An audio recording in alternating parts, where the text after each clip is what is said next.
in my second year, I came out, and the first week I worked with Ros Menzies, who's a GP, and that was excellent because she let you sit in the corner, but then I was doing injections for her because she doesn't like doing injections. I was doing some of the procedural things. I'd spent an afternoon with the nurse that she has, and they did pap smears and she did dressings and went through blood pressures and BSLs with patients.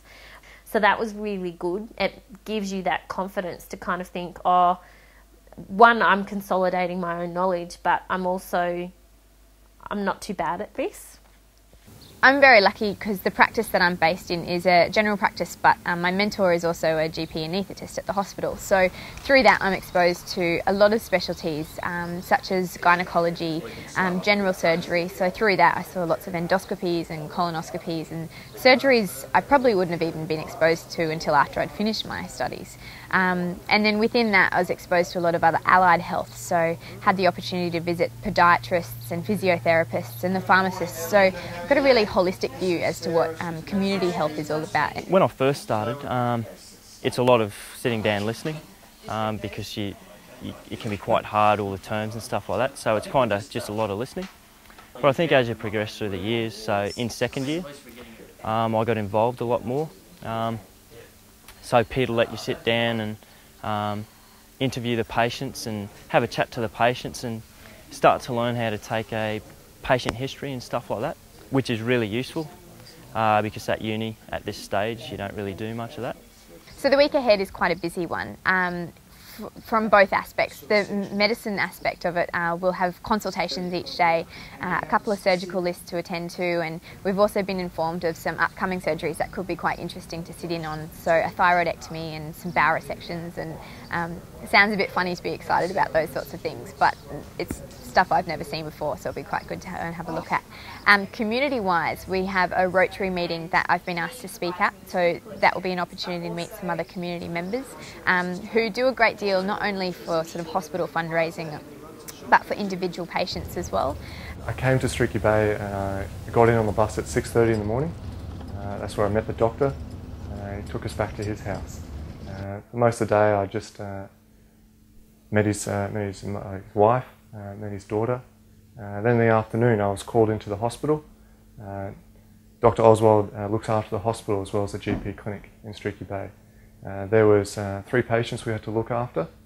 The first patient we saw was a young guy who was 23 years old. He'd sliced his foot on an abalone knife. And there I watched Dr Oswald look at the wound and do the first stitch. And he asked me then, would you like to have a go at stitching? And with consent from the patient, he said I could have a go. Put on some gloves and had a go at stitching. He was right there and he showed me what to do, and I got a real buzz out of doing first stitches on a patient. 2 weeks later then I saw the guy in the pub and he showed us the wound, and it healed perfectly. He'd taken the stitches out himself, and really great just to meet him again. Kalkarindji was very remote, had a solo GP in the clinic there and a varying number of nurses depending on how many nurses they could recruit at that time. Varied from about 2 to up to I think 4, and there was also 3 to 5 Aboriginal health workers who used to do a large component of the work as well, and there were travelling allied health professionals such as physios and dentists and a whole range of other specialists as well, but it was obviously quite small, and anything that needed to be evacuated the plane was called in for. When you first see it, it's kind of just like on telly, so everyone's dressed up in scrubs and stuff like that. So when I was in first year that really appealed, but the more you learn and you go along, I'm pretty interested in all the drugs and what they do, and so you're basically there and you're responsible for a person's life, so it's an incredible feeling. And just seeing the doctors so calm about having that person's life in their hand, and they're really responsible. So yeah, I think that really appeals. Yeah. I got to stitch in ED. I got to I took blood all the time. You were able to be well, I felt that I was being treated as part of the team. They were quite happy for you to just take things and go and come back, present it to them, and yeah, you felt like you were actually being useful.